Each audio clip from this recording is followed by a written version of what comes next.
Salam alaikum, bienvenue à tous dans ce nouvel épisode de Mes Bricolos, épisode numéro 37 de la saison 3. Comment vont mes bricologistes préférés? Moi, ça me fait très plaisir de vous retrouver pour cet épisode exceptionnel. Alors je sais, vous allez me dire, mais comment ça se fait? Puisqu'on a l'habitude normalement de se retrouver, c'est notre petit rituel hebdomadaire, vous le savez, tous les mercredis à 17h GMT pour un nouvel épisode de Mes Bricolos où généralement on discute, on échange sur les dernières actualités du monde de la création, de l'innovation et donc plus largement du design et des métiers du design. Et là, je publie cet épisode avant. Et je publie cet épisode avant parce que cette semaine, j'ai eu la chance de m'entretenir avec Safir Bellali. Et Safir Bellali, alors, sur sa page LinkedIn, il se présente comme étant concepteur, conseiller en innovation numérique, technologue créatif, j'aime bien, technologue créatif, et éducateur. Il fait de l'enseignement, du design, et notamment chez Art Center dernièrement. Mais sa carrière est assez exceptionnelle. Donc, on va simplement regarder sa page LinkedIn. Il a été diplômé de l'école d'ingénieur de Mohamedia, et puis après diplômé de Art Center, mais surtout, il a eu une carrière professionnelle assez incroyable. Il a très vite intégré, alors il a fait plusieurs choses avant, mais très vite intégré le groupe Vans, où il a commencé designer produit, puis il a terminé chef de l'innovation chez Vans. D'accord, donc il a monté les échelons, mais vraiment dans le domaine de l'innovation. Il a commencé designer produit, puis après c'était vraiment nouvelle technologie, innovation. Puis il a terminé chef de l'innovation chez Vans. Et puis ça n'a pas suffi, puisque vous le savez peut-être pas, mais Vans fait partie du groupe VF Corp. Et VF Corp, c'est Timberland, c'est North Face, c'est Dickies, c'est Eastpak. Depuis pas très longtemps, c'est... que je vous le montre, c'est Suprême. et chez VF Corp, il a été de 2017 à 2022, donc un sacré paquet d'années. Il a été le directeur de la création digitale avancée, d'un nouveau département qui a été, et vous le verrez dans la vidéo, qui a été monté par lui et pour lui. Et il a vraiment développé un petit peu toute cette logique d'intégration des nouvelles technologies dans ce groupe et de faire en sorte que ça puisse être un moteur d'innovation pour toutes les marques qui composent ce groupe. Donc c'est très intéressant de voir son regard, parce qu'après maintenant il est enseignant à Art Center justement, et c'est très intéressant de découvrir cette interview, parce que justement vous allez voir, on va parler de son parcours et puis on va parler aussi de son regard sur les dernières technologies, dont notamment l'intelligence artificielle, la réalité augmentée ou la réalité virtuelle, mais aussi vraiment ce qui est vraiment intéressant, c'est qu'il va parler de son parcours et comment il a évolué au sein de ce groupe, au sein de Vans, à travers ses marques, etc. Donc, je ne parle pas plus longtemps, je vais vous laisser tout de suite, ça va commencer dans la foulée, et simplement pour vous dire... Ça a pris du temps de monter cet épisode, de le préparer, donc abonnez-vous, parce que je fais ça pour vous les gars. Donc si vous voulez soutenir un petit peu le projet, abonnez-vous et cliquez sur la petite cloche pour recevoir une notification, parce que je pense qu'il y aura d'autres épisodes un peu exceptionnels hors série comme ça que je vais publier dans la semaine. Donc si vous voulez être averti quand je publie un nouvel épisode, le meilleur moyen c'est de s'abonner et de cliquer sur la petite cloche. Allez, trêve de bavardage, de bavardage, et je vous laisse avec cette interview exceptionnelle de Safir Bellali. Salam à tous. C'est bon? Allez. Joli clap. Ouais, joli clap. Salam alaikum. Alors, on est avec Safir. Vous avez vu, on en a parlé justement. On est avec Safir. C'est un copain, d'abord, mais c'est aussi un collègue. Parce qu'il est designer, il a eu l'occasion d'avoir un parcours absolument exceptionnel. Et alors, c'est vrai que dans mes vidéos de Mes Bricolos, souvent, vous m'entendez dire « Ouais, j'ai eu cette discussion avec Safir, Safir m'a envoyé ce lien, j'en ai parlé avec Safir. » Mais voilà Safir. Donc, Safir, bienvenue dans ces épisodes de Mes Bricolos. Je sais que tu les suis, je sais qu'on débriefe. Des fois même, tu mets des commentaires. Donc ça, c'est super parce que ça permet d'enrichir un petit peu la discussion et puis de pouvoir...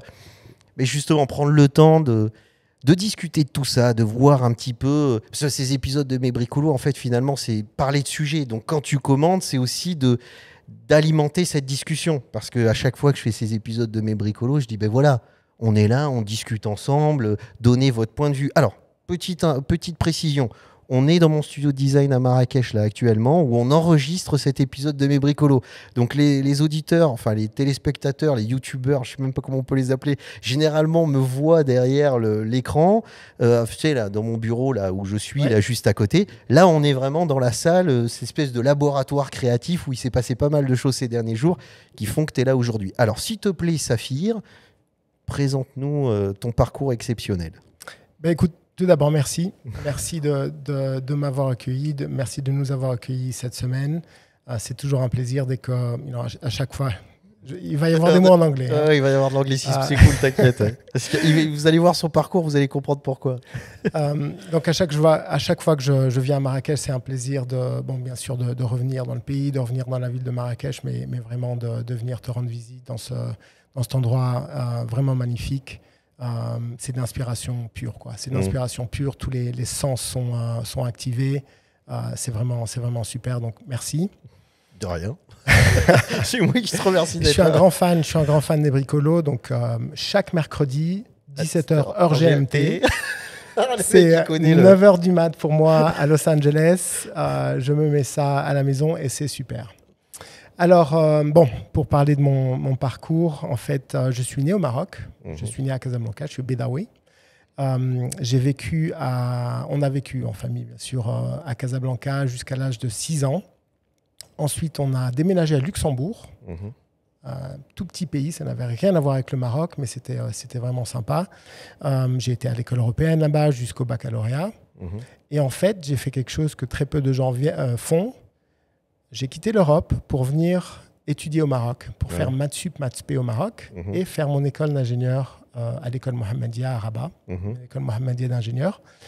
Et j'ai fait mon diplôme d'ingénieur en génie mécanique et conception et fabrication assistée par ordinateur. D'accord. Et à l'époque, le design, c'était quelque chose que tu connaissais ou pour toi, c'était vraiment... tu voulais...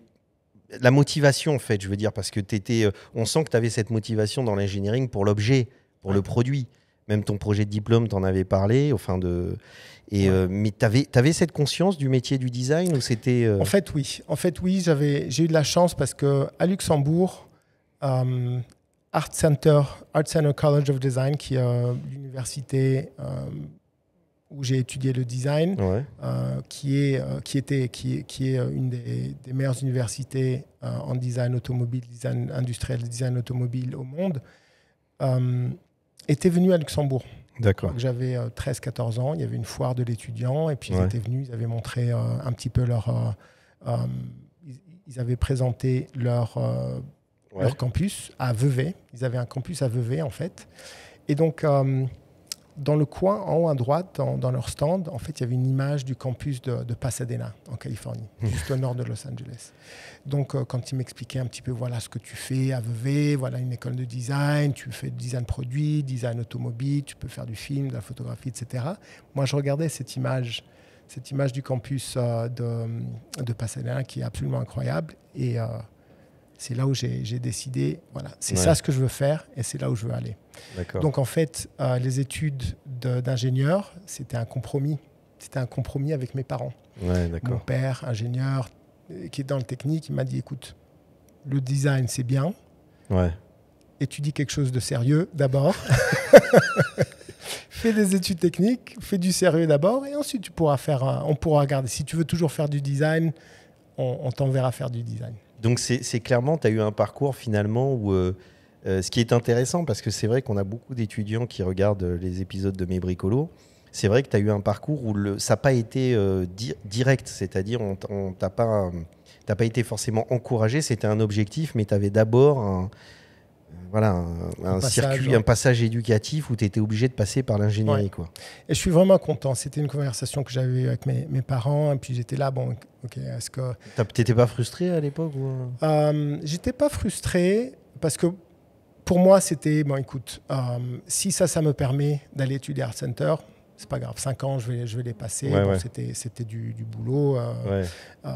Maths sup, maths spé, c'est pas vraiment le design, c'est pas de la créativité. Mais bon, je me suis focalisé en sachant que je travaillais vers un objectif. Et donc voilà, bien sûr, la direction que j'ai choisie à l'école d'ingénieur, ça m'aidait à vraiment construire les bases pour ce que je voulais faire, le design industriel, le design automobile.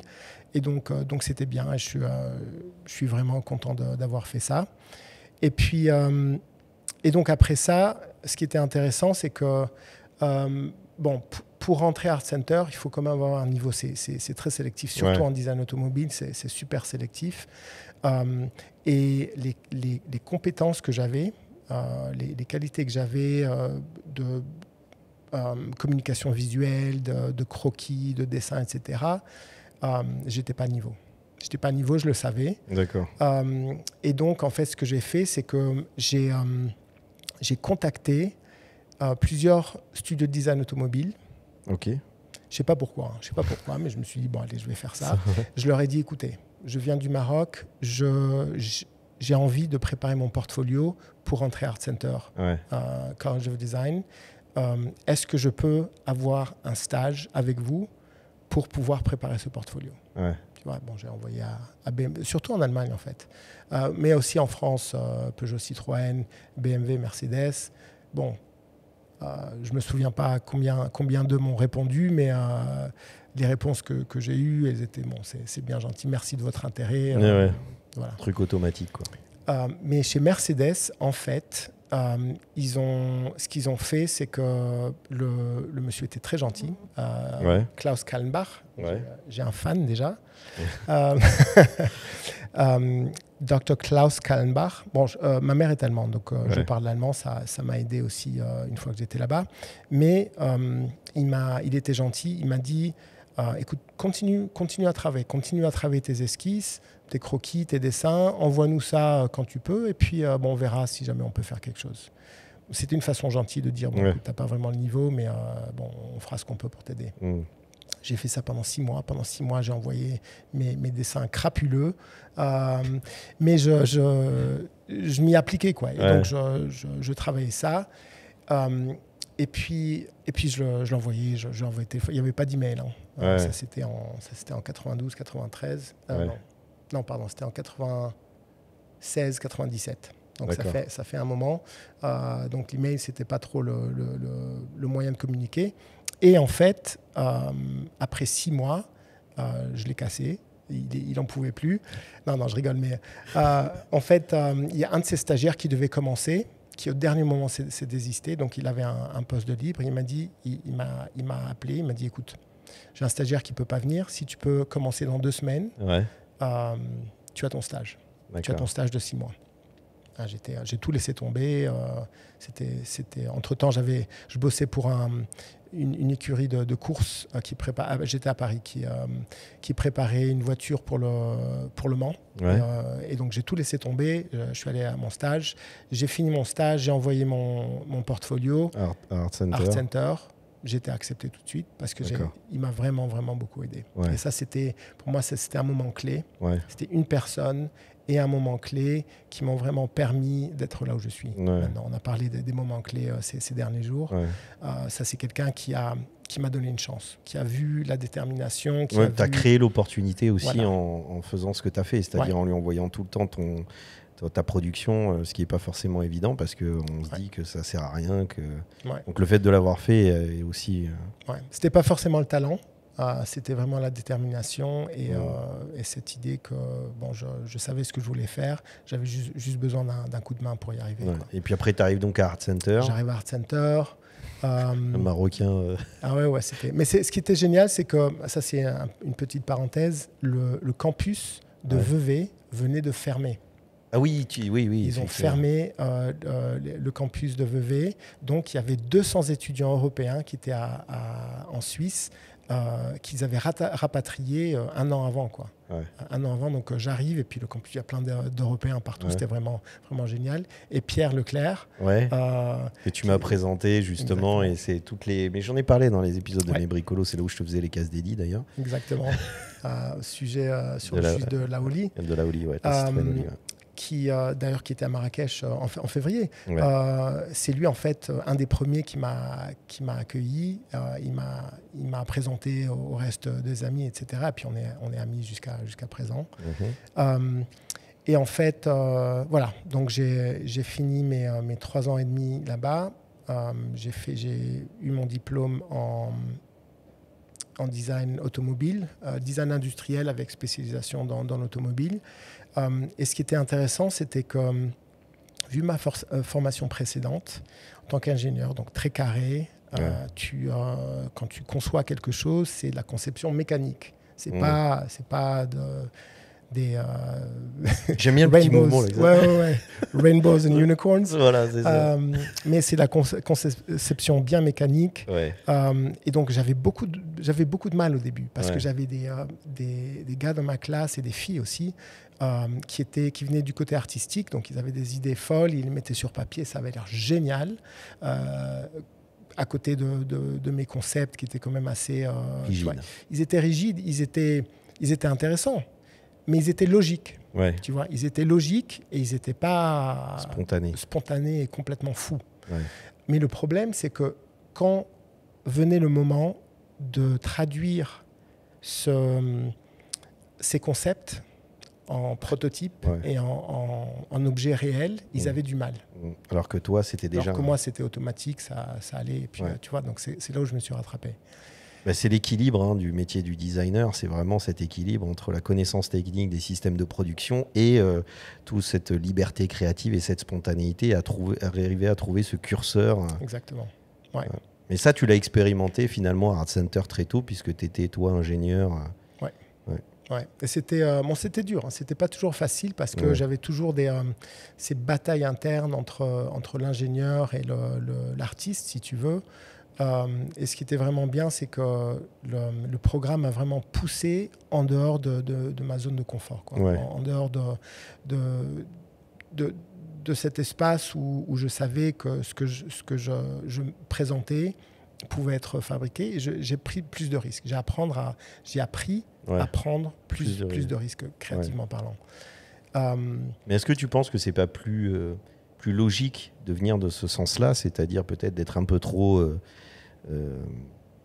technique, un peu trop précis, parce qu'on a cette obstination de la production, et après aller vers la création, que l'inverse. C'est-à-dire arriver avec une espèce de spontanéité créative complètement folle, et puis qui est certes très bien, mais en l'occurrence, quand on fait du design et qu'on a le souci de la production, essayer de revenir à un objet qu'on peut produire en série, c'est pas évident, quoi. Je crois qu'il y a un moment pour tout et il y a de la place pour tous les genres de designers. Tu vois, les designers qui n'ont pas vraiment ce côté technique, cette réflexion de la faisabilité, si tu veux. En général, dans les boîtes, par exemple, on va les mettre en partenariat avec ce qu'on appelle les design engineers, qui sont des ingénieurs qui comprennent le design, qui prennent le parti du designer, pas le parti de l'ingénieur, parce que ça aussi, c'est une bataille. C'est encore c'est la bataille, la fameuse bataille. C'est une bataille, mais ils prennent le parti du designer et ils arrivent à traduire le concept, l'idée, en quelque chose qui va être... Non, mais en fait, si tu veux, la question, puis après, parce que tu as vraiment eu un parcours de dingue, donc ceux qui nous regardent là en ce moment, ils se disent, ou qui nous écoutent, puisqu'on peut profiter, toi tu regardais mes bricolos dans ta voiture, enfin donc tu les écoutais, il faut vraiment suivre après, parce qu'il va nous expliquer son parcours professionnel qui est vraiment remarquable, mais là c'est intéressant parce que c'est ce qui t'a amené à avoir ce parcours professionnel remarquable, mais vraiment, tu vois, la question c'est vraiment autour de ça, parce que je me dis, voilà, quand tu es vraiment un artiste et que tu as cette sensibilité artistique et que tu te dis mais j'ai envie de faire du design, c'est vrai que quand on arrive dans ces écoles de design, on apprend très vite à tous les procédés de fabrication, de techniques de fabrication, etc. Et puis on va aborder ce sujet après dans une deuxième partie de la vidéo. Et c'est vrai que ça peut être très contraignant pour quelqu'un qui ne vient que de... Parce que moi, j'ai pas eu ton parcours dans le sens où j'ai passé mon bac scientifique, mais j'ai pas fait de cursus. J'aurais pu parce que j'avais demandé subspé et j'étais pris. Mais en fait, si tu veux, le truc, c'est que j'ai choisi de faire l'ENSI, mais j'avais déjà cette passion pour la technique. J'ai essayé de comprendre comment un objet était fabriqué. Donc j'avais cette sensibilité-là sans avoir un cursus aussi abouti dans le mode de l'ingénierie. Mais j'ai pas été si déstabilisé que ça en arrivant à l'ENSI, où quand on m'a dit voilà, on va t'apprendre les techniques de fabrication, la mécanique des fluides, ce genre de choses. J'avais l'envie d'apprendre ça. Et je l'ai pas vécu comme une frustration ou comme quelque chose de contraignant non plus. Tu vois ? Ouais, non, je pense que la frustration, c'était vraiment au début où je devais vraiment trouver cet équilibre interne entre ces deux approches. Et ça fait partie du développement personnel, du développement de ma personnalité créative, etc. Et je suis content que, tu vois, que ça ait lieu. Et ça, comme tu disais, ça m'a lancé dans une direction qui à la fin était intéressante. Donc, bien sûr. Mais bon, en fait, voilà. Donc j'ai fini, j'ai eu mon diplôme à Pasadena. Et après, bon, c'était en 2001, donc 22 ans. Mais ce qui était intéressant, c'est qu'en 2001, il y avait, non seulement il y avait 9/11, j'ai fini en été en 2001, il y avait une 9/11, mais il y avait une crise économique assez dure. Et donc, j'avais fait un stage chez Volvo, et il y avait une grande chance que j'intègre l'équipe Volvo après ça. Mais Volvo appartenait au groupe Ford à ce moment-là. Et donc, du coup, ils ont fait un hiring freeze. Donc, ils ont arrêté toutes les embauches. Et bon, j'étais bloqué. Et donc, ça nous a forcé à être un peu créatifs, un pote et moi. Et on a monté notre studio de design. Et on l'a monté juste à côté du studio de design de Audi et VW. Parce que le chief designer d'Audi, c'était notre prof en dernier trimestre. Il nous a dit, écoute, je ne peux pas vous engager, mais si vous vous installez juste à côté de chez nous, j'ai plein de boulot pour vous. Donc, boulot de prototypage, on faisait beaucoup de modelage 3D. Donc, entre-temps, j'avais appris Alias, Autostudio.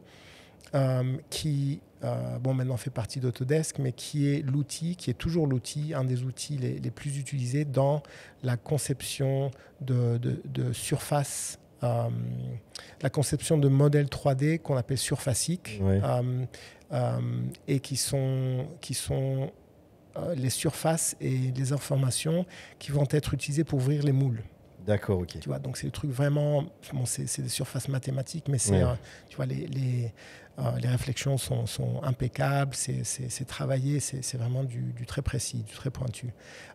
Donc, vu mon penchant pour la création, le design assisté par ordinateur, dès que j'ai commencé Art Center, j'ai commencé à apprendre Alias, et ça m'a beaucoup aidé parce qu'on a pu aider l'équipe Audi. Donc c'est ta maîtrise des outils qui a fait que finalement tu as pu proposer ces services à Audi, quoi. Et ce qui t'a amené à faire donc après ça, on a fait pendant, je pense, c'était à peu près 3 ans, on a travaillé pour Audi, BMW, on a fait et notamment l'intérieur du Q7, c'est ça? Ça c'était un des projets qui était super intéressant, très court, très intense, mais j'ai travaillé avec les designers intérieurs d'Audi, et on a passé vraiment 10 jours à concevoir un intérieur. C'était un prototype pour un projet. Il ne m'avait pas trop dit ce que c'était. Et en fait, il fallait designer l'intérieur, donc le cockpit de cette voiture, à partir des cadrans. Tu vois, c'était de l'ergonomie pure, quoi. On avait le mannequin, Oscar. On a commencé avec les cadrans. On a vraiment créé tout l'intérieur à partir de l'habitacle, à partir de ça. Normalement, il y a un processus plus étendu, si tu veux. Mais là, c'était vraiment un projet super accéléré. Et en fait, on l'a eu. Donc, c'était en compétition avec le studio d'Ingolstadt. Et puis, je crois qu'il y avait Shanghai aussi. Et donc, c'est le studio californien qui l'a eu. Bon, c'était intense. 10 jours. 10 jours. 10 jours. Et puis après, c'est finalement le Q7. C'était l'intérieur du... C'est ça, c'est le Q7. C'était le Q7. Première génération, c'était... Ouais, c'était la première génération. Ouais, qui a eu un succès commercial incroyable d'ailleurs. En termes de SUV. Ouais, non, et le processus c'était vraiment intéressant. Bon, bien sûr, après ils ont repris leur temps. Tu vois, le concept avait été proposé et après bien sûr, c'était le développement et tout ça. Ouais. Mais là, en fait, finalement, c'est ce qui t'a aussi permis de... Parce que c'est cette passion, on va y arriver sur les outils technologiques et l'intégration des outils dans le processus créatif et dans le processus de design, que ce soit sur l'aspect créatif et sur l'aspect de formalisation. Et ça, c'est un sujet qu'on va voir parce que dans les épisodes de Mes Bricolos, tu le sais, j'aborde beaucoup la question de l'intelligence artificielle, beaucoup la question de toutes ces nouvelles technologies, l'impression 3D, là, dernièrement, dans un épisode. D'ailleurs, où tu as rectifié l'arrivée de cette technologie dans le champ du design avec les contraintes et les problématiques que ça a apporté. Donc, on pourra en discuter. Mais c'est vrai que là, tout d'un coup, ça permet de voir que dans ton parcours, dans ta carrière, il y a eu vraiment cette conscience très tôt de l'importance de la maîtrise des outils de... Oui, et ça, c'est un sujet quand même qui est super important parce que en tant que créatif, en tant que designer, tu dois faire très attention à ce que tes outils ne prennent pas le dessus sur ta créativité, sur ce que tu crées. Ce que tu crées, mais moi, j'ai toujours pensé que l'utilisation de certains outils plutôt que d'autres va t'amener à différents résultats. Tu vois ? Et ce qui est super intéressant, c'est de se donner cet espace où tu peux expérimenter avec différents outils et voir ce que ça donne. Tu vois ? Au lieu d'être enchaîné, de dire voilà, tout ce que je sais faire, c'est juste utiliser ça. Et puis, comme le dessin, par exemple. Voilà, exactement. Parce que c'est un des outils principaux. Principaux non, c'est l'un. Ouais. Aussi, je suis bugué. Ça fait 3 jours que je parle anglais, donc résultat, je vais aussi... Bon, c'est l'outil principal qu'on utilise quand on fait du design et de la recherche créative. Donc, il est évident aujourd'hui que cet outil-là, on peut le comparer. Et c'est vrai que se limiter au dessin seulement n'est pas forcément une solution, finalement. Ouais, exactement. Et donc, c'est vraiment au designer de comprendre aussi quels sont les outils qui vont l'aider à créer à arriver au résultat qu'ils espèrent. Et ce qui était intéressant, c'est que, fast forward, à un certain moment, j'ai eu l'opportunité de rejoindre l'équipe Vans. Et c'était le Vans Equipment Group. Donc, c'était un groupe qui faisait partie de la marque Vans, donc la marque de chaussures Vans, mais qui se focalisait sur les équipements de protection pour les sports extrêmes. Donc, on faisait des casques pour le mountain bike, le skate. Donc ça, c'est après, c'est une fois que tu as quitté... J'ai quitté en fait la boîte qu'on avait montée. Et c'est Vans qui est venu te chercher, justement. D'accord, ok. Et parce que, en fait... Voilà, j'allais te demander. Ils avaient vu mon travail en 3D, etc. Et ce qui est super intéressant, c'est que, par exemple, les casques, tu vois, quand tu crées un casque, quand tu designes un casque, le processus est assez similaire à l'automobile parce que c'est des surfaces, tu as de l'ergonomie, tu as un package, il faut que ça ait l'air bien, il faut que ça ait l'air bien posé, il y a de la fonctionnalité. Et en fait, ce qui se passait très souvent, c'est que les designers, ils te dessinaient un truc en 2D, ils te faisaient un croquis, ils envoyaient ça aux partenaires de fabrication. Bon, là-bas, à ce moment-là, c'était en Chine. Et puis, eux reviennent avec un modèle 3D qui est une interprétation de ton dessin. Mais ce n'était pas toujours ça. Donc, tu trouvais très souvent dans une situation où ce qu'on te proposait, c'était à peu près ce que tu avais en tête. Et tu dis, OK, d'accord, on va faire ça. Tu vois. Et ce qu'ils voulaient faire, c'est vraiment contrôler le produit final. Avoir le contrôle total du produit final. Et c'est là où les outils comme Alias et SolidWorks pour la partie mécanique, etc., fonctionnelle, est entrée. Donc, ils m'ont dit, écoute, si on aimerait bien te donner la charge de l'équipe de design de Vans Equipment, tu vas passer la moitié de ton temps à designer. Voilà, et l'autre moitié à tester. Et donc, ils nous ont envoyé en février, par exemple, il y avait un gros salon à Munich, ISPO. Ils nous ont envoyé pour présenter un petit peu les projets, les produits de la saison. Mais après ça, on passait 10 jours à faire du snowboard entre l'Allemagne et ça a aidé vraiment, ça, le fait d'expérimenter à la fois tes créations dans le réel. Ça a aidé Oui. Parce que là, vraiment, j'ai introduit un processus qui utilisait tous ces outils que j'avais et tous ces workflows, tous ces procédés que j'utilisais dans le design automobile. Tu vois, utiliser par exemple Alias et vérifier les réflexions, parce que c'est comme ça que tu juges de la qualité d'une surface. Exactement. Utiliser la simulation, utiliser des Tu avais de l'impression 3D déjà à l'époque ou pas? Oui, bien sûr. Donc, justement, on utilisait le SLA, on faisait du SLA coques. On faisait les coques en SLA. On avait une imprimante aussi, on faisait de la CNC pour la mousse. Donc, on découpait les parties en mousse en EPS, si tu veux. En mousse, et puis on mettait la coque par-dessus qui était imprimée en SLA. Et ça, c'était à l'intérieur même du département, ou il y avait des gars qui s'occupaient de ça avec vous? Non, donc on avait une imprimante. On avait une imprimante qui imprimait en fait le starch. C'est la... Bon, c'est le gypse, c'est comme du gypse si tu veux. C'est du SLS, ça. C'est-à-dire c'est une poudre en fait. C'est une poudre, c'est une poudre. C'est assez proche du multijet fusion si tu veux, parce que c'était de la colle en fait. Ils déposent de la colle. C'est du. Je vois.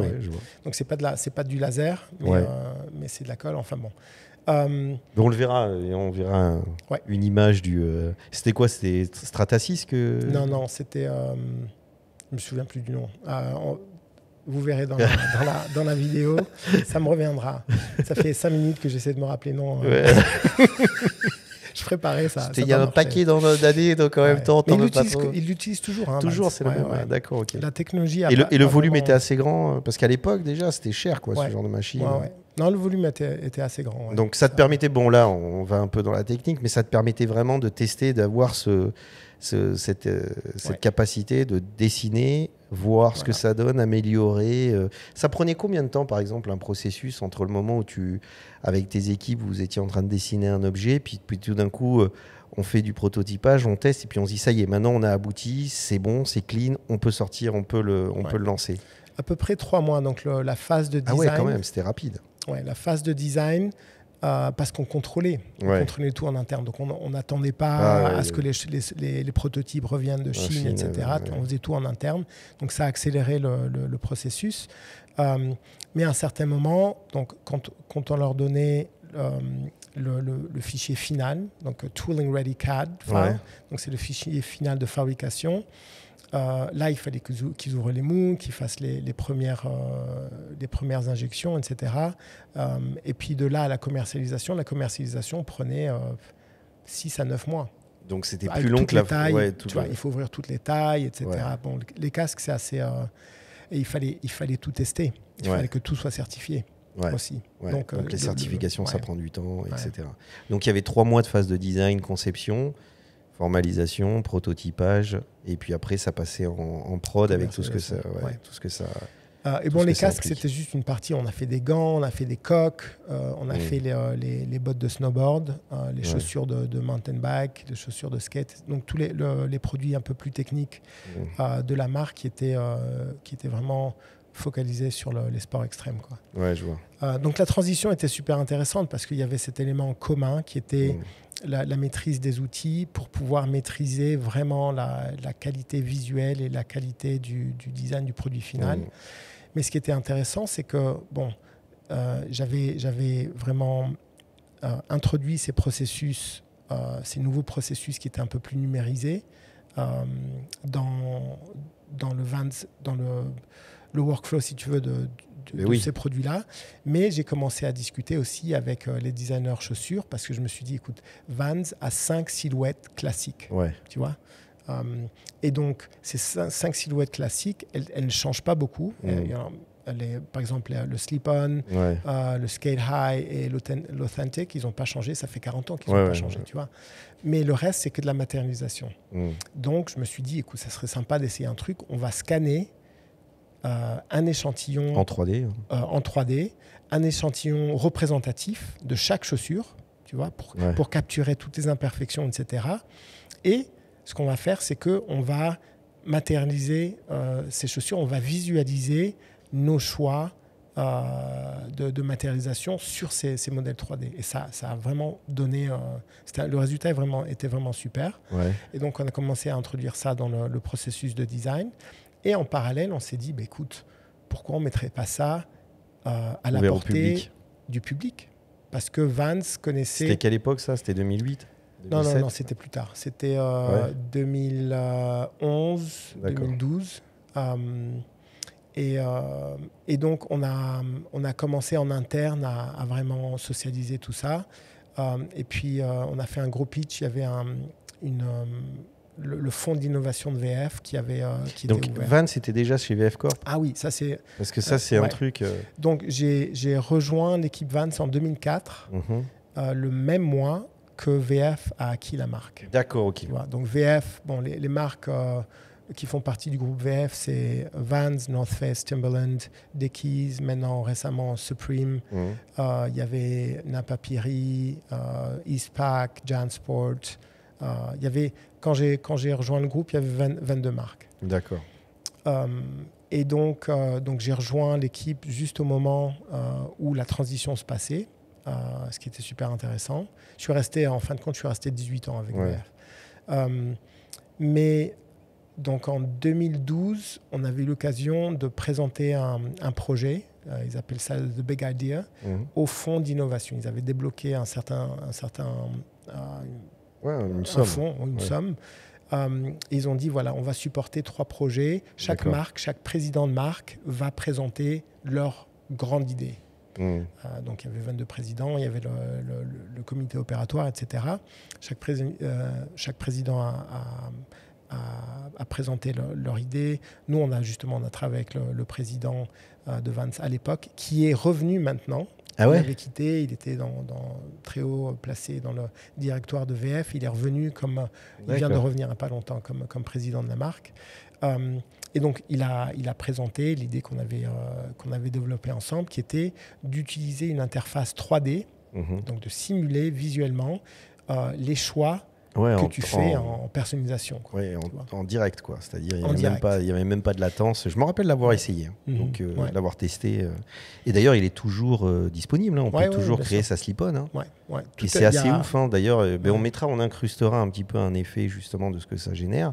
Mais c'est complètement incroyable parce que tu peux vraiment, visuellement, alors je pense qu'entre la version que vous aviez proposé, que vous aviez développé aujourd'hui, il y a quand même eu il y a une évolution. Une évolution, justement. Mais il y a beaucoup plus de chaussures qui sont... Donc évidemment, ça a été sélectionné, ça a été fait, ça a été développé. Mais après, toi, ton évolution, parce que tu es rentré chez Vans, là, tu t'es occupé quand même de quelque chose d'assez vaste, parce que ça regroupait la chaussure, qui est quand même l'élément central de Vans. Puis après, dans l'évolution, parce qu'après, tu as intégré carrément le groupe, en fait. Voilà. Donc, mon dernier rôle à Vans, j'étais en tête de l'innovation. Et ça, c'était mon dernier grand projet pour la marque. Ensuite, une fois qu'on avait délivré ça en 2016, je suis passé dans le groupe. Et j'ai fait partie de l'équipe d'innovation Global Innovation, VF Global Innovation. Donc, à ce moment-là, on supportait toutes les marques du groupe. Et voilà, c'est ça qui est ouf. Tu vois. Et c'était super parce qu'on pouvait voir, on avait bien sûr accès à tous les procédés créatifs dans chacune des marques, plusieurs types de produits différents. Tu avais la chaussure, tu avais l'habillement, tu avais les accessoires, tu avais les sacs, l'équipement, les tentes. Et donc, c'était super intéressant. On a beaucoup appris. Mais alors, ton rôle là spécifiquement, parce que tu vois, il y avait, par exemple, quand tu expliquais que tu travaillais sur le casque, les gants, les chaussures chez Vans, dans le milieu du snowboard et du sport, il y avait cette notion d'être lié avec le produit fini. C'est-à-dire, on développe, on conçoit, on est lié avec le produit fini, on peut le tester, etc. Tac, ça passe en prod. Là, tu es chez VF Corp, tu es au centre d'innovation de chez VF Corp, tu es déconnecté du produit fini d'une certaine façon. C'est-à-dire, tu peux monitorer ce qui se passe, Mais c'est-à-dire tu pars complètement dans plutôt de la stratégie. Oui et non. Parce que ce qui était intéressant, c'est qu'on m'a donné l'opportunité de créer une équipe autour du thème de l'innovation numérique. Et la façon, mon pitch, c'était de dire, écoutez, il y a toutes ces technologies. Attends, pour être sûr, on a ouvert ce département innovation, nouvelles technologies avec toi ? Oui. Ah, donc tu étais initiateur chez VF Corp du département. Ah, c'est très intéressant ça. Ouais. Innovation, nouvelles technologies, intégration de l'innovation et des nouvelles technologies. Ouais. Dans le produit et l'expérience. D'accord. Et ce qu'on disait, c'était que tu regardes le processus, on appelle ça go-to-market process. Donc, c'est le processus qui emmène ton idée du concept jusqu'au consommateur. D'accord. Donc, ça passe par la création, le développement, la fabrication, la vente et l'expérience. D'accord. L'expérience produit, l'expérience marque, etc.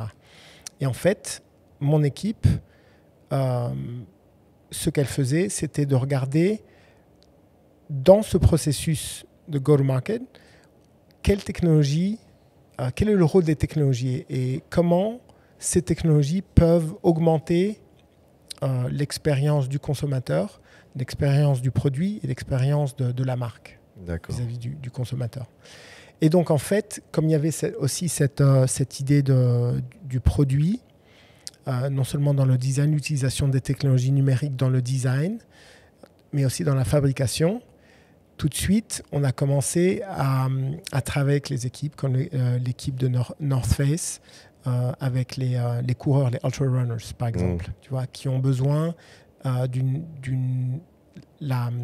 l'utilité et la fonctionnalité de la chaussure pour des gars qui courent 100 miles dans les montagnes en altitude, à 3000 mètres d'altitude. Ouais. C'est quelque chose de complètement différent du gars qui fait un petit jogging de 10 minutes sur la plage d'Arindiab, tu vois.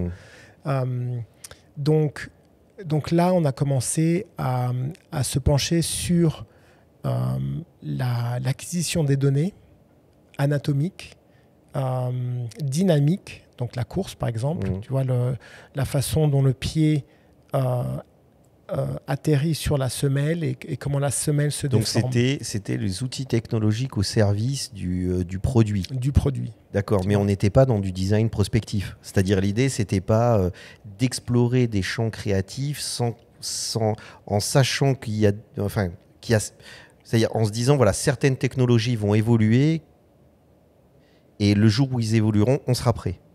C'était du concret, mais c'était de l'innovation. Oui, on était dans l'innovation, mais dans l'innovation par rapport à du constat. C'est-à-dire on mettait toutes les technologies disponibles au profit du produit et de l'expérience utilisateur. Mais on n'était pas dans un design prospectif parce que dans ton évolution, c'est que de ce que tu m'as raconté sur les derniers projets que tu as réalisés, là, on est complètement dans une recherche prospective. C'est pour ça que je disais oui et non, parce que en parallèle, donc on travaille sur le produit, sur la performance du produit, sur la fonctionnalité du produit et en fait le produit lui-même.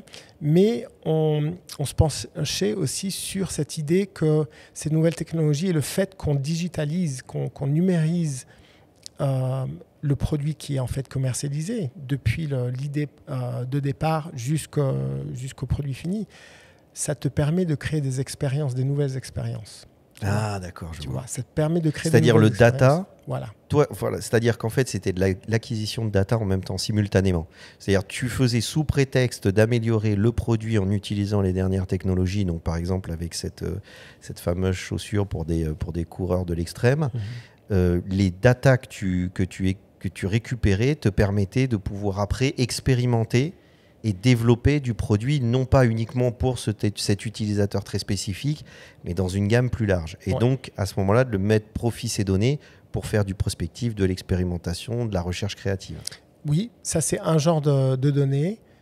Et c'est là qu'on a commencé à développer notre idée du data-driven design. Tu vois, le design du produit qui tire le maximum des données récupérées. Mais en parallèle, on a mis en route une grosse initiative qui visait à numériser tous les produits qu'on fait. Donc, tous les produits. C'est ce que tu m'as expliqué avec Dickies. Saison après saison. Maintenant, toutes les marques ont adopté ça. Saison après saison, chaque produit qui est fabriqué et qui est disponible. Il est digitalisé, quoi. Tu as une version numérique. Ouais, digital, voilà, c'est ça, exactement. Et donc, tu peux créer, par exemple, si demain, ce qu'on avait fait avec Timberland. Avec Timberland, en fait, on a fait un partenariat l'année dernière avec Fortnite et on avait les données 3D de la chaussure. On a pris ça comme point de départ pour créer des nouveaux concepts dans Fortnite. Donc, on a utilisé Fortnite comme outil de design, outil de création. On a pris des pics de glace, on a pris les statues sur l'île de Pâques, les grosses statues. Donc on les a déformés. En fait, tous les éléments, tous les modèles 3D existants dans le jeu vidéo ont été récupérés pour construire la chaussure à partir du modèle 3D qui est de la chaussure, qui a servi de gabarit finalement dans un monde virtuel où justement la réalité virtuelle a été aussi, les casques de réalité virtuelle a été utilisés pour visualiser et modéliser tout ça. Parce que on va y arriver sur le virtuel, mais la question des données me plaît énormément parce que est-ce que les marques, individuellement, profitaient du fait qu'elles soient dans le même groupe pour pouvoir pour communiquer les données récupérées? Ou c'était segmenté, c'est-à-dire Vans. Ouais, c'était segmenté. C'est-à-dire tu expérimentais un système de récupération de données, d'analyse de scanner 3D, machin, truc, et tu mettais à profit ces compétences techniques et ce savoir pour les différentes marques spécifiquement. Mais est-ce que les données de la chaussure de Vans servaient à Timberland, North Face, à je sais pas qui, ou c'était très segmenté? Ça se négociait. Les données que nous, acquisition, les données qui étaient acquises par nous, on pouvait négocier, on pouvait dire voilà ce qu'on essaie de faire, on aimerait utiliser ces données de l'équipe Vans, surtout quand c'est de l'anatomique. C'est vraiment, tu as des équipes où par exemple des individus, tu leur scannes les pieds et bon, ça va dans la base de données. C'est une banque de données, Voilà. Mais bon, il y a eu pas mal de situations où une marque disait voilà, ce projet, c'est notre projet, il n'y a rien qui sort, il n'y a rien qui rentre. Ce qui est compréhensible, ma foi, mais c'était pour savoir à quel niveau. Et alors, par exemple, il y a une autre chose aussi qui m'intéresse avant d'arriver dans ce fameux sujet des nouvelles technologies, c'est Dickies. Tu m'avais raconté l'histoire de Dickies où vous aviez digitalisé des produits, parce que c'est une marque historique, Dickies, c'est une marque américaine historique. Donc il y a des vêtements qui font partie des archives et vous avez été les premiers à les numériser, à les digitaliser. Ouais, ça c'était un super projet. On a eu donc 1922, c'est l'année de formation de la marque. Et donc l'année dernière, c'était les 100 ans de la marque. Et en fait, Dickies, ils ont une archive à Fort Worth, dans le Texas, où ils ont des vêtements de 1928, 1932. Et les vêtements, ils sont presque sous-scellés, quoi. Ils les sortent une fois toutes les morts de pape. Ils ont les gants blancs, etc. Ils les montrent, tu vois. Mais pour les 100 ans, en fait, ce qu'on a fait, c'est qu'on a pris quelques-unes des silhouettes les plus iconiques et les plus anciennes. On les a complètement numérisées. Donc, on a numérisé le patron, si tu veux. Donc, on a scanné le produit final, mais on a aussi scanné les patrons. Les patrons et les matériaux. Donc, on a pris des échantillons super high-res du matériau des gros plans. Et on a recréé ces uniformes, ces vêtements en 3D et on les a animés. Et Lana, qui s'occupait de l'archive, elle était avec la boîte, ça fait, je crois qu'elle a fêté ses 50 ans avec Dickies. T'imagines le truc. C'est elle qui s'occupait de l'archive. Elle a vu ça, on lui a montré la première, quoi. Elle a vu ça, elle a commencé à pleurer. Ah ouais, carrément, parce qu'elle a un lien affectif avec la marque. Elle revivait le... C'est dingue. Et donc ça, ce travail tout ce travail justement d'intégration des nouvelles technologies, est-ce que ça te demandait aussi de faire une veille sur tout ce qui se faisait pour voir à quel moment et à quel niveau une nouvelle technologie pouvait intégrer. Parce que j'imagine qu'un groupe comme VF Corp, je sais pas, tu t'appelles Adobe, Autodesk, voire même des petits développeurs d'applications.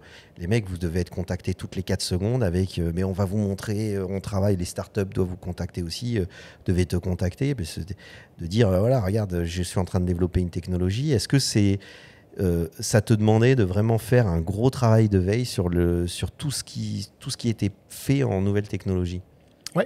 Absolument, c'était notre mandat principal, si tu veux. Ouais. C'est d'être à la veille de tout ce qui se passe, d'avoir d'avoir l'œil sur l'horizon et de voir pas seulement ce qui existe maintenant et ce qui est en train de se développer, mais ce qui va peut-être arriver d'ici 2-3 ans parce que les cycles s'accélèrent, quoi.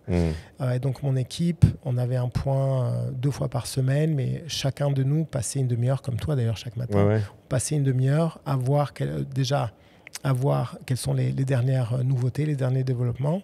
Et en parallèle, on avait des relations très étroites avec les boîtes et les fabricants, les développeurs de ces outils numériques, si tu veux, qu'ils soient physiques ou Et alors, est-ce que tu avais des gros développeurs comme Google ou ce genre de trucs qui vous contactaient en vous disant « Regardez, on est en train de travailler là-dessus » ? Oui, on a fait... Bon, il faut que je fasse attention parce qu'il y a des choses que je ne peux pas, tu vois. Non, bien sûr. Mais il y avait des gros et tout. Alors, justement, ça amène à la question, parce que tu as passé combien de temps à être chef d'innovation chez VF Corp ? Depuis 2000, c'est l'innovation numérique. Numérique, hein. Ouais. Depuis 2016, donc 6 ans. 6 ans. Dans les 6 années, est-ce que tu as eu l'occasion de tomber sur des nouvelles technologies qui n'étaient pas disponibles au grand public, où tu te disais, ça c'est un truc de malade? Parce que notamment, on a parlé d'HP. Tu sais, avec cette vidéo de mes bricolos, alors je vous conseille d'aller voir un épisode précédent, je crois que c'est l'épisode numéro 35 de la saison 3, où je parle de l'impression numérique avec le multi-jet fusion de chez HP, qui est un traitement chimique de la matière lors de la polymérisation de l'impression 3D. Bon, c'est un peu complexe, mais je l'explique dans la vidéo. Super, et justement, ça change les caractéristiques du matériau, que ce soit chromatique, d'élasticité, de souplesse, de transparence, qui est complètement incroyable quand on pense... et justement, je questionnais à la fin de la vidéo la durabilité, parce que tout traitement chimique, on sait très bien, n'est pas durable. Et souvent, n'est pas vraiment écologique aussi. Et c'est ce que tu avais confirmé dans ton commentaire. Donc, est-ce que, par exemple, cette technologie t'avait été proposée par HP, tu avais vu ? Oui, on était en train de... Bon, là, je peux le dire, mais on travaillait assez proche avec l'équipe d'HP. Ils avaient développé un processus assez intéressant pour vraiment faire comment dire, take advantage, je perds mon français. C'est pas grave. De profiter au maximum de ces technologies. Et donc, très rapidement, on a vu les limites de la technologie. D'accord. Sur papier, c'était super, mais dans la réalité, il y avait tu vois, pour commercialiser, pour faire du prototypage, c'était super. Mais parce que Reebok, c'est dans la dernière Fashion Week, c'est risqué justement à développer. C'est ce que j'explique dans l'épisode. Donc, ma question, c'est par rapport à ça, est-ce que dans les 6 années, tu as vu des technologies arriver qui n'étaient pas encore disponibles au grand public, qu'on te montrait, où tu t'es dit, ça c'est un truc de dingue, ça va tout révolutionner, ou pas vraiment ? Oui. Alors, et ça c'est quelque chose qui est encore assez... Comment dire on est très tôt dans l'utilisation de cet outil. Mais c'est un outil dont je pense qu'il va vraiment révolutionner la façon dont on crée, dont on design, dont on conçoit. C'est un outil de création 3D qui s'appelle Gravity Sketch. Ah oui, donc ça, on te l'avait présenté, tu étais chez VF Corp dans le... Je l'avais découvert, je crois, fin 2017. Donc ça fait un petit moment. J'étais à une conférence. La cofondatrice avait présenté un petit peu, c'était une conférence pour les professionnels des VFX, etc. Elle avait présenté ça. C'est un outil qui a été créé par des designers pour des designers. C'est leur moto, en fait. Tu peux nous expliquer brièvement Gravity Sketch? Alors, Gravity Sketch, c'est un outil qui n'est disponible, en fait, ça a évolué, qui au début n'était disponible que sur casque en réalité virtuelle. Et il permet non seulement de faire des croquis, de dessiner, donc à la main, avec, c'est en réalité virtuelle, donc dans un espace 3D, de faire du croquis, de faire du dessin en 3D, de construire des surfaces, des volumes, et vraiment de construire, de développer l'objet que tu crées dans un espace 3D. Parce que très souvent, en tant que designer, on est en train de concevoir des objets 3D, mais on les communique en 2D. Tu dessines sur la feuille, tu fais ça sur Photoshop, etc. Jusqu'à ce que tu arrives dans ton logiciel de 3D, que ce soit SolidWorks ou 3D Studio Max ou quoi que ce soit. Tout ce processus-là, tu es en train d'essayer de représenter un objet qui est tridimensionnel sur 2 dimensions. Et là, en fait, ce qu'ils font, c'est qu'ils te mettent depuis le début en 3 dimensions et ils te donnent la flexibilité et la possibilité de faire tes croquis, de faire tes de laisser dessins, aller ton geste. De laisser aller ton geste. Et en même temps, de tourner autour. Parce que vérifier l'ergonomie. Tu vois, il y a vraiment des avantages qui sont propres au fait que tu fais ça en 3D. Donc ça, c'est un truc, ça t'avait vraiment cloué, quoi. Ouais, ça m'avait vraiment cloué. Et à ce moment-là, il n'y a personne qui l'utilisait dans le monde. Et maintenant, en 2022, je pense que la plupart des studios de design automobile utilisent Gravity Sketch. D'accord. Parce que c'est bien pour eux, du point de vue des dimensions, de la visibilité. Tu peux simuler beaucoup de choses très tôt. Et tu présentes, le contrôle est incroyable. Le contrôle des surfaces, tu peux faire des trucs vraiment, vraiment... tu peux aller du loose, du très... tu vois... du prototype visuel, si tu veux. Et toi, tu penses vraiment que ça, c'était l'élément manquant, c'était le chaînon manquant entre le dessin et le modèle 3D rhinocéros solide ou ce genre de truc. C'est-à-dire que, parce que tu as le dessin sur feuille qui permet cette spontanéité, dès lors que tu passes sur un logiciel comme, moi j'utilise Rhinocéros 3D, dès lors que tu passes sur un logiciel de modélisation 3D, c'est vrai que là il y a moins de spontanéité, hein. C'est beaucoup plus... même en acte. Tu t'engages. Voilà, c'est-à-dire tu t'engages. Moi, je sais que j'ai acquis un certain confort avec Rhino qui me permet d'aller assez vite dans du polysurface. Je gère une surface assez rapidement, mais c'est vrai que c'est pas aussi intuitif que le dessin. Et là, tu t'expliques. Alors, pour être très honnête, je connais la technologie depuis un petit moment. Jamais testé réellement cette technologie. J'ai vu des vidéos. J'ai pas eu l'effet, moi, qui m'a vraiment scotché en me disant j'ai envie de tester ce truc-là, ça va complètement me changer. Comme j'ai pu l'avoir, par exemple, quand j'étais plus jeune et que j'étais étudiant avec l'impression 3D, ou comme j'ai pu l'avoir dernièrement avec l'intelligence artificielle et DALL-E, donc la génération d'images ou la génération de texte avec ChatGPT, qui m'a vraiment impressionné et que j'ai tout de suite voulu intégrer dans ma démarche de, pas la génération d'images, mais la génération de texte dans l'exercice créatif. J'ai fait un épisode là-dessus.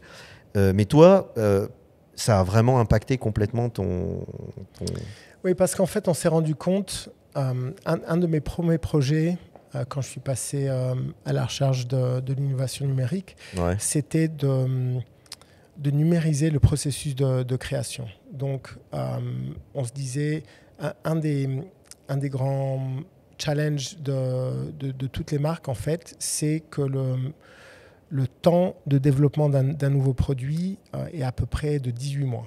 D'accord. Tu vois, à peu près de 18 mois avec le processus normal. Parce qu'en fait, tu envoies tes dessins, tu envoies tes tech packs à l'usine, tu attends 2 semaines, tu as ton échantillon, tu fais tes trucs, tu renvoies 2 semaines après, tu vois. Et ça prend beaucoup de temps, c'est cher. Tu fais ça pour un produit, tu fais ça pour 5000 SKUs par saison. C'est super cher, ça prend très longtemps. Et on s'est dit, si à un certain moment où le design est assez figé, on passait en 3D et on créait un digital twin du concept. Tu vois, une fois qu'on était assez confortable à l'idée que c'était le design qu'on avait choisi, à ce moment-là, on pourrait faire toute la validation virtuellement, c'est-à-dire, tu vois, tu peux avoir tes présentations de design, tu as des équipes qui sont à l'autre bout de la planète, qui n'ont pas besoin d'être là parce que elles peuvent revoir le modèle 3D, etc. Mais il faut que le modèle 3D soit vraiment, vraiment représentatif du produit final. D'accord. Tu vois. Donc ça doit être un digital twin, ça doit être un jumeau numérique, si tu veux, absolu.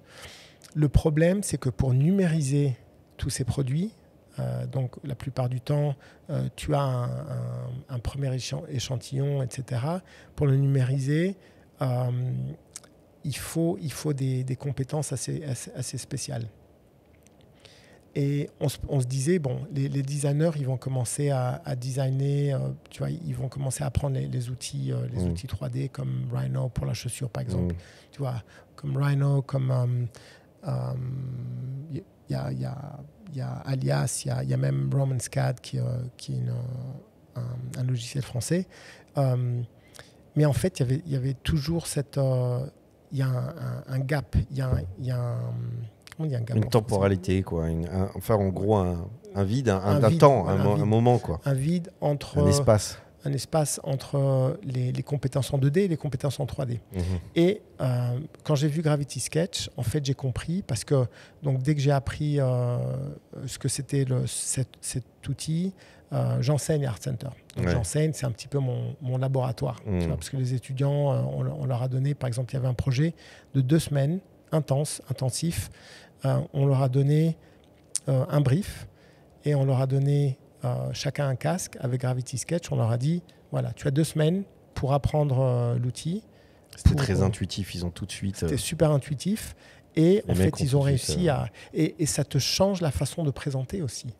Tu dimensionnalises ta présentation. Toute la présentation a été faite en VR, c'est ça? Voilà, exactement. En réalité virtuelle. Donc, on était tous là, dans l'espace, en train de... Et on arrive directement sur le sujet qui m'intéresse, parce que moi, c'est vraiment un truc, j'y suis pas du tout. C'est-à-dire, autant j'ai acheté, clairement, pas uniquement pour, même si on est pris dedans, pour l'écosystème d'Apple, l'iPhone et l'iPad Pro, l'iPhone 14 Pro et l'iPad Pro. Donc j'essaie de me tenir à jour avec les dernières technologies d'Apple.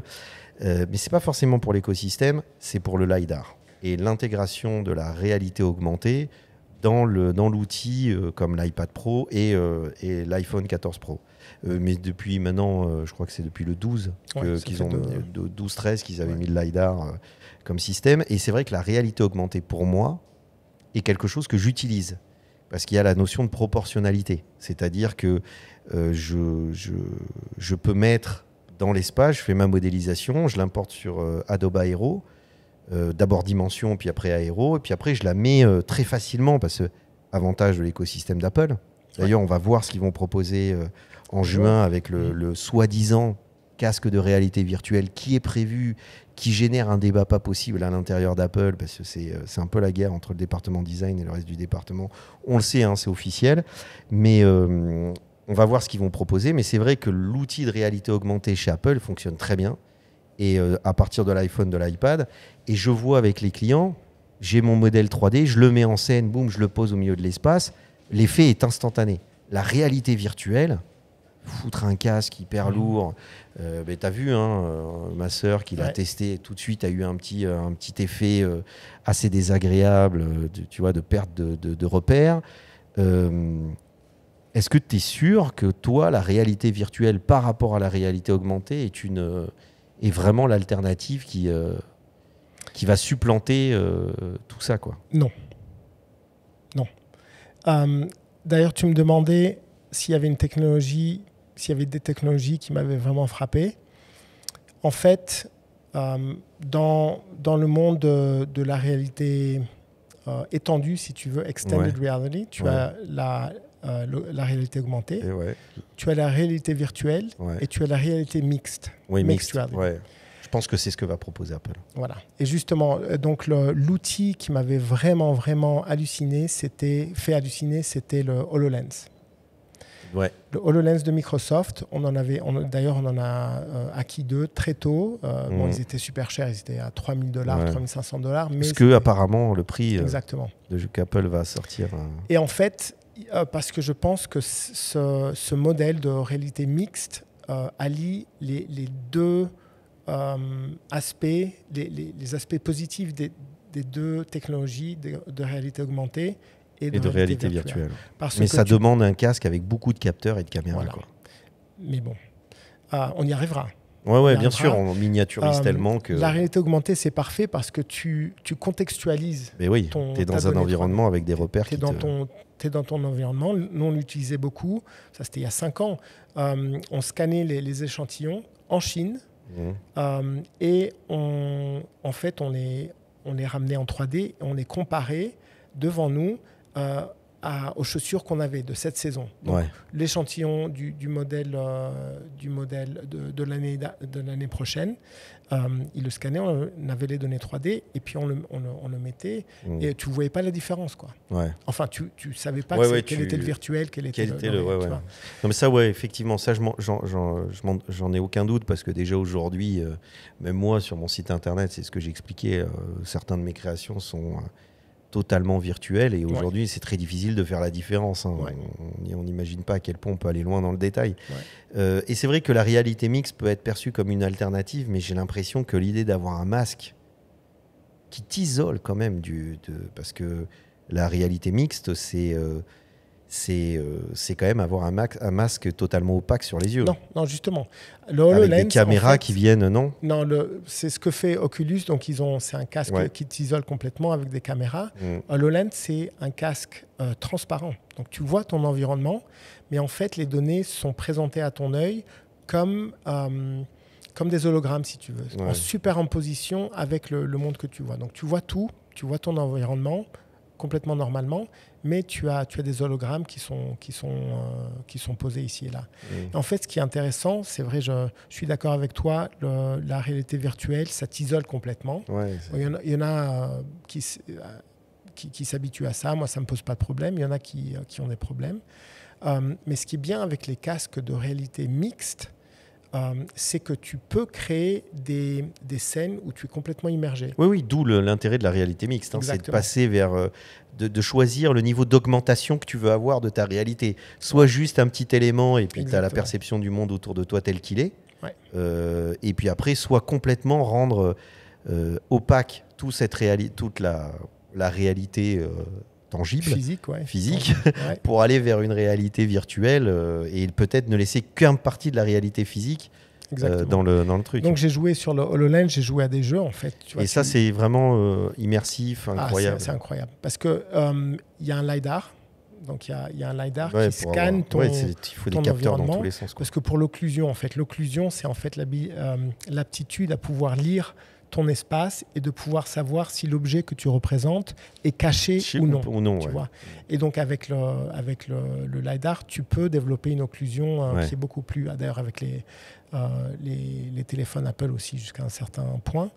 Et donc, il y a un jeu qui te scanne ton environnement et qui modifie l'espace dans lequel se passe le jeu en fonction de ton environnement. Donc, tu joues dans ton environnement à toi et le jeu s'adapte.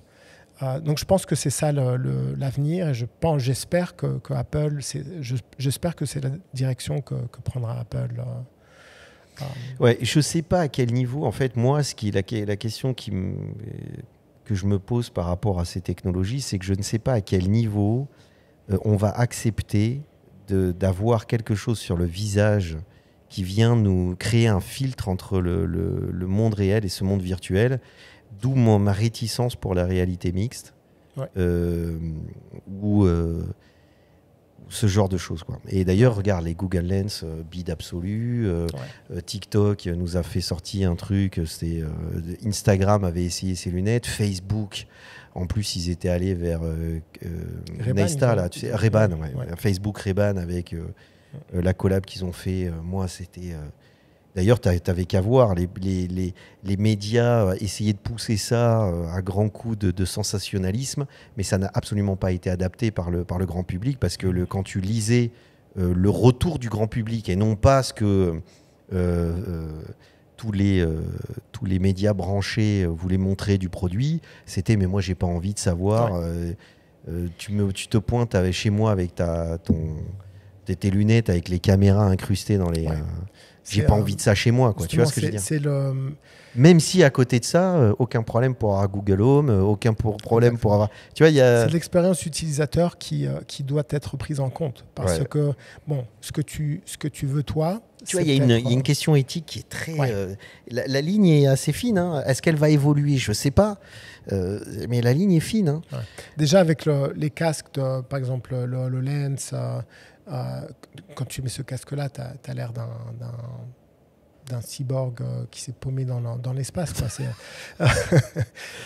C'est pas cool. C'est pas cool. D'un autre côté, si tu minimises tout ça, si tu mets tout ça dans des lunettes, les gens... Bon, toi, tu n'as aucun problème. C'est les gens qui sont autour de toi qui vont se dire, attends, est-ce que tu es en train de m'enregistrer? Qu'est-ce qui se passe? Dès lors que c'est du regard. Regarde, ne serait-ce que par rapport à l'appareil photo. Tu sais... on sait très bien qu'il y a un côté où, à l'époque, les photos étaient prises où tu regardais en bas et l'objectif n'était pas directement lié. Et après, on s'est retrouvé avec les appareils photo qu'on met au niveau de l'œil. Et tous les photographes t'expliquent, avant même l'ère du numérique, quand c'était des appareils photo analogiques.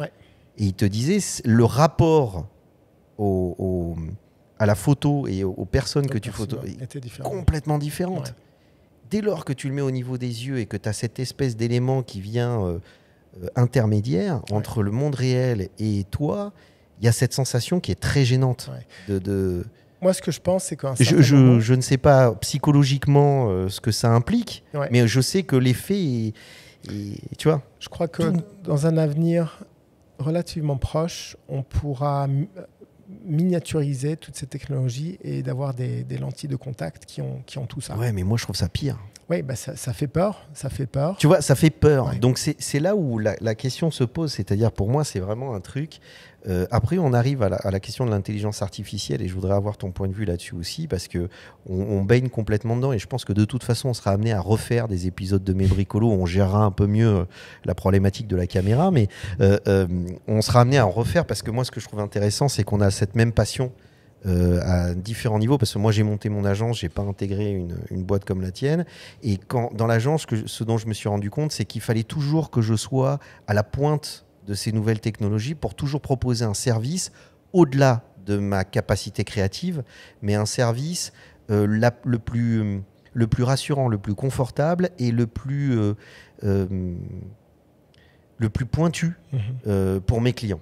C'est-à-dire, c'est aussi de me différencier par ma capacité à offrir un service dans lequel j'intègre les nouvelles technologies.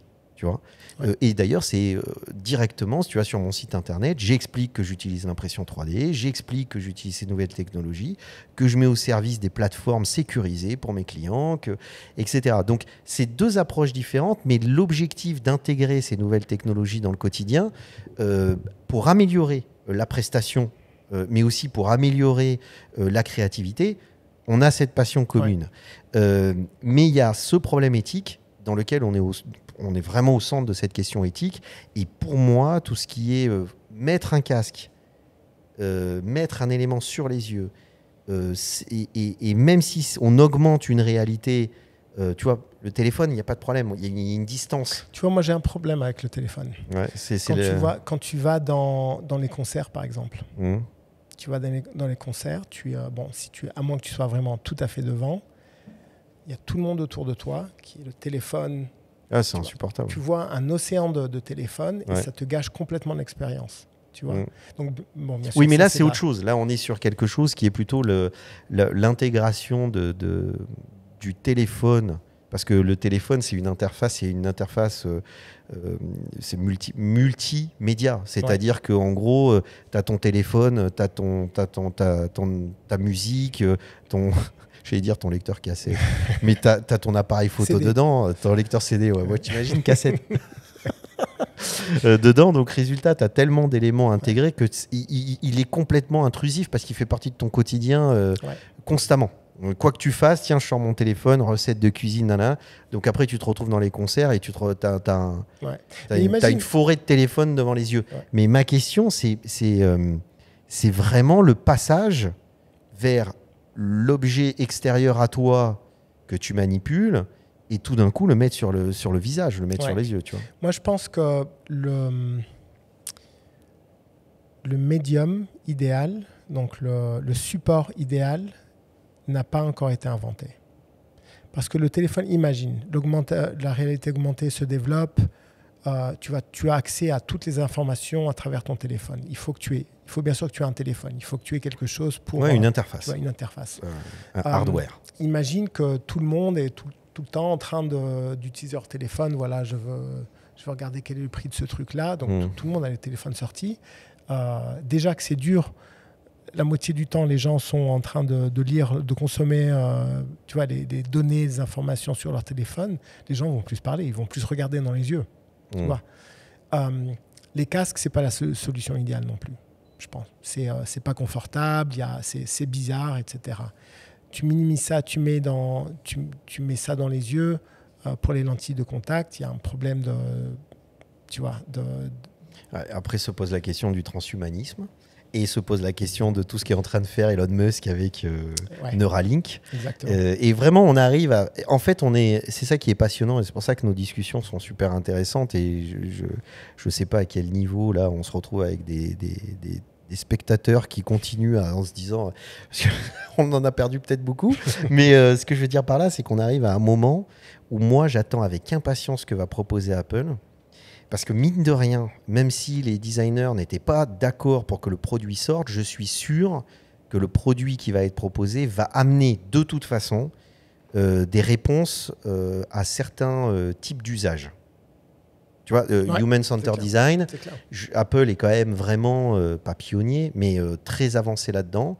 Et je suis sûr que des réponses vont être... Donc on va voir ce qu'ils vont proposer, on pourra en discuter d'ailleurs après. Et on verra. Mais moi, la question de l'éthique et la question de cette problématique du hardware, à quel niveau il va se mettre et comment il va se mettre, c'est une problématique qui est vraiment très particulière. Je te donne un exemple pour terminer là-dessus, puis après on va arriver sur la question de l'intelligence artificielle et on bouclera cet épisode là-dessus. Mais tu sais, Amazon, ils ont sorti, c'est Alexa. Tu vois, tu avais la petite enceinte. C'était un des premiers à avoir fait. Ils ont cartonné. Et puis ils se sont retrouvés avec le petit robot là. T'as vu qui te suit partout là. Je sais plus comment il s'appelle. J'avais fait un épisode là-dessus avec la caméra qui se lève. Ce truc, ça a été un bide absolu. Tu vois, pourtant, je veux dire, on n'est pas très loin entre la petite enceinte posée sur ta commode et ce petit robot. C'est juste, t'as mis des roulettes dessus. Mais pourtant, tout d'un coup, on a eu cette espèce de réticence du public. Certes, le prix n'était pas forcément avantageux, mais on a eu quand même une réticence du public. Et pourtant, c'était d'une certaine façon, le petit visage, c'était super bien fait. J'avais vu les vidéos sur la capacité du robot à te suivre et à avoir des expressions juste très simples. Hein. C'est impressionnant à quel point ils ont réussi ça. L'effet d'avoir un petit robot qui t'accompagne et qui t'écoute. Après, les réponses étaient complètement à côté de la plaque pour la plupart du temps. C'était pas spontané, c'était pas facile d'utiliser. Il n'y avait pas une réussite, ce que j'ai remarqué dans l'information que le petit robot pouvait te délivrer. Alors, au bout d'un moment, il te répondait à côté. Mais à te suivre, à te regarder et à essayer de dialoguer avec toi, ça marchait super bien. Je pense que... Est-ce que tu crois que c'est le hardware ou est-ce que tu crois que là, on arrive... C'est l'expérience. Que t'offre cet objet? À part te suivre, tu vois, c'est marrant. Mais quel problème est-ce que... Tu penses que si demain, il y a une marque qui arrive à faire en sorte que ce petit robot fonctionne très bien, il sera adopté? S'il fonctionne très bien et s'il dit exactement... S'il répond à un besoin spécifique, tu vois, par exemple... Parce que bon, le sujet d'Alexa, c'est un sujet en lui-même parce que pour les données privées, l'accès aux données privées, etc., c'est... Mais ça a été toléré. C'est-à-dire, moi, je sais que quand c'est sorti Alexa et Google Home, j'étais là, enfin bon, c'est des mouchards que tu mets chez toi. Mais moi, mon appart est rempli de Google Home aujourd'hui. C'est-à-dire, je l'ai intégré. Et c'est d'un confort, en plus, quand tu couples ça avec les ampoules et tout ça. Non, mais c'est vrai, c'est d'un confort absolu. Tu gères ta luminosité, tu gères tu gères tout, quoi. Non, mais on arrive vraiment sur cette question parce que c'est vrai que quand tu as tous ces assistants, finalement, ils ont été intégrés assez rapidement. Google Home, moi, quand je m'en sers, des fois, il tombe à côté de la plaque, mais pourtant, je suis très content quand je lui dis, vas-y, tu me fais un réveil demain matin à 7h, 10%, règle-moi la lumière à 10%, et ça fonctionne bien. Et pourtant, c'est pas totalement hyper efficace, hein. C'est-à-dire que plein de fois, je suis frustré parce qu'il me répond à côté. Ouais. Mais par contre, je l'ai totalement intégré, mais le robot, je le veux pas. Tu vois, il y a cet élément-là, un petit peu intermédiaire, qui est quand même assez gênant, tu vois ce que je veux dire. Arrive l'intelligence artificielle, et je voudrais avoir ton point de vue sur l'intelligence artificielle, parce qu'on a été tous les deux, à la fois, on était potes, hein, déjà, pas quand Alexa et tout ça est sorti, on ne se connaissait pas encore. Mais pour le coup, avec l'avènement de l'intelligence artificielle et d'OpenAI qui libère DALL-E et surtout ChatGPT, on en a beaucoup parlé, parce que là, pour moi, là, j'étais cloué. Là, j'ai vu le truc arriver. Et bizarrement, c'est plus la génération de texte que la génération d'images qui m'a impressionné, à intégrer dans le quotidien d'un processus créatif de design, hein. Je parle... en dehors du fait du côté spectaculaire, grand public, moi je le vois à travers notre métier, tu vois, de notre métier créatif. Tu vois ce que je veux dire ? Moi je pense qu'en fonction de ce qu'on voit, et ce qui est intéressant, c'est que les choses changent pratiquement chaque jour ou chaque semaine. Les applications qui sont rendues possibles par l'IA sont en train de se décupler, et puis ça change tout le temps. Mais les plus gros... l'impact le plus important que je pense cette technologie va avoir est sur les interfaces, Human-Machine Interfaces, en général. C'est sûr. Les logiciels, par exemple. Les logiciels, utiliser une souris et un clavier et des menus, c'est pas naturel. C'est pas naturel. Et donc, l'avènement du Natural Language Processing qui a vraiment beaucoup bénéficié à ChatGPT, etc., était bénéfique à ChatGPT, couplé à une compréhension de vraiment des besoins des utilisateurs, qu'ils soient créatifs, qu'ils soient intellectuels, etc. Ça va changer beaucoup de choses. Pour les créatifs, je pense que, je crois qu'on est tous d'accord, l'IA, avant tout, c'est un outil. C'est un outil, ça ne va remplacer personne.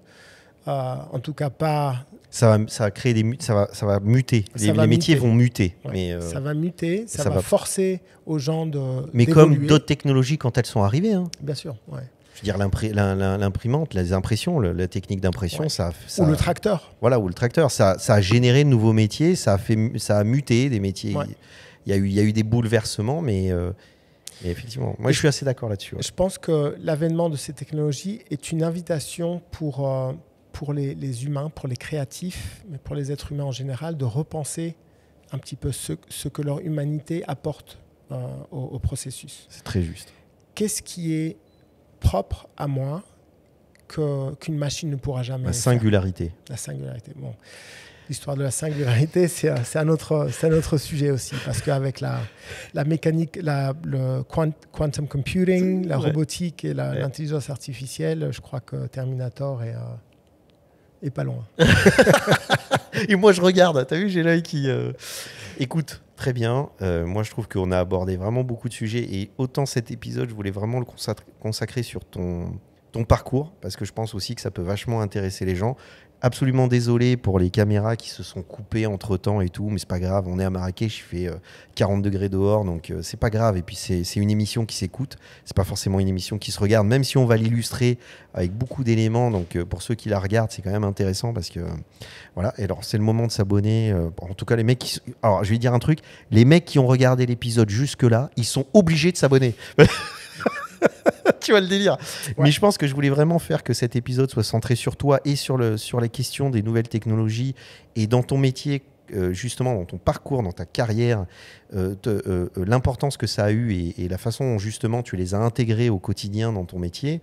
Et je voulais avoir ton regard sur les technologies. On refera un épisode où on n'aura plus besoin de te présenter et on pourra vraiment avoir une discussion sur toute cette nouvelle technologie et discuter vraiment en fond de tout ça.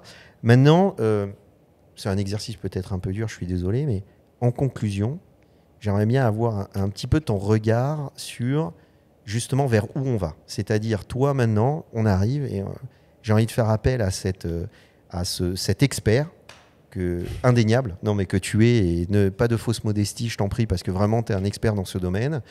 Et justement, je voudrais offrir, à la fois parce que moi, je suis curieux, mais aussi aux personnes qui sont restées jusque-là, ton regard sur espèce de...